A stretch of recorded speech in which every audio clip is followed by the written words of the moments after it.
بسم اللہ الرحمن الرحیم۔ السلام علیکم۔ پہاڑ کے دامن میں رہنے والے ایک بزرگ کا واقعہ۔ ایک بزرگ آدمی پہاڑ کی گھاٹی میں گیا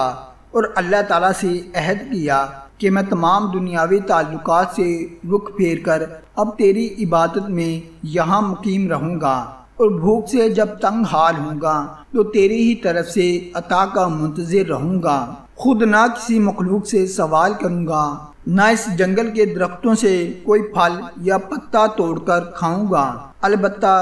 جو پھل خود بخود ہوا سے زمین پر گریں گے صرف ان کو کھا کر زندگی بسر کروں گا۔ ایک مدت تک یہ بزرگ اپنے عہد پر قائم رہا، یہاں تک کہ حق تعالیٰ کی طرف سے امتحانات شروع ہو گئے، اور اس امتحان کی وجہ یہ کہ اس بزرگ نے یوں نہ کہا تھا کہ انشاءاللہ میں اس عہد پر قائم رہوں گا۔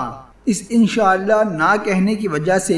بظاہر یہ معلوم ہوتا ہے کہ اس بزرگ کی نظر اللہ تعالیٰ کی توفیق سے ہٹ کر اپنی ہمت اور طاقت پر چلی گئی ہے، اور اپنی عاجزی و انکساری کے ظاہر کرنے کی بجائے ایک طرح کا تکبر معلوم ہوتا ہے۔ اس لیے اپنے عمل کی شامت نے اسے سخت امتحان میں گھیر لیا، اور اس کے دل سے وہ نور جاتا رہا جس کی وجہ سے اس کے قلب میں بھوک کی تکلیف برداشت کرنے کی قوت و ہمت اچانک بالکل ختم ہو گئی۔ ادھر اللہ تعالیٰ نے ہوا کو حکم فرما دیا کہ اس پہاڑ کی وادی کی طرف ہو کر نہ گزرے، چنانچہ 5 روز تک ہوا بالکل بند ہو جانے سے درخت سے کوئی پھل زمین پر نہ گرا۔ پس بھوک کی شدت سے وہ بزرگ بے چین ہو گیا، صبر کا دامن ہاتھ سے چھوٹ گیا، اور کمزوری نے اس کو خود اپنے وعدے کو توڑنے پر مجبور کر دیا، اور وہ بزرگ جو ایک طرف ہمت و استقامت کا پہاڑ تھا اب گمراہی کی وادی میں بھٹکنے لگا۔ چنانچہ جب اپنا عہد و نظر فسخ کر کے وہ درختوں سے پھل توڑ کر کھانے لگا تو اللہ تعالیٰ کی غیرت کو جوش آ گیا، اور اس فقیر کو سزا دی گئی کیونکہ حکم الہی کے خلاف کیا ہے، یعنی پورا کرو جو کچھ تم نے عہد کیا ہے۔ چنانچہ اس بزرگ کی سزا کا واقعہ اس طرح ہوا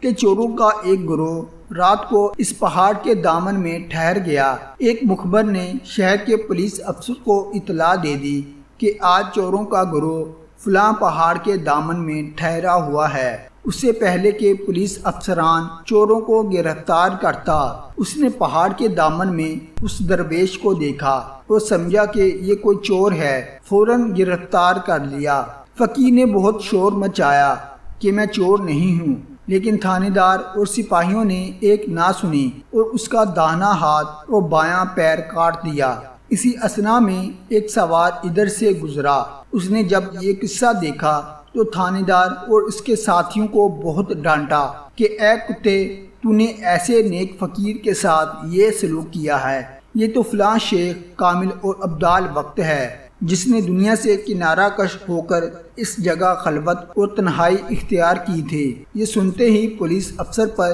لرزہ طاری ہو گیا، اور خوف و ندامت سے ننگے پیر ننگے سر اس بزرگ کی طرف دوڑا، اور اپنی غلطی پر پھوٹ پھوٹ کر رونے لگا، اور قسم کھا کر عرض کیا کہ میں نہیں جانتا تھا کہ آپ ایک بزرگ شخص ہیں، میں نے غلط فہمی سے آپ کو چوروں کے گروہ کا آدمی سمجھ کر یہ معاملہ کیا، خدا کے لیے آپ مجھے معاف فرما دیں، ورنہ میں ابھی عذاب الہی میں مبتلا ہو کر ہلاک ہو جاؤں گا۔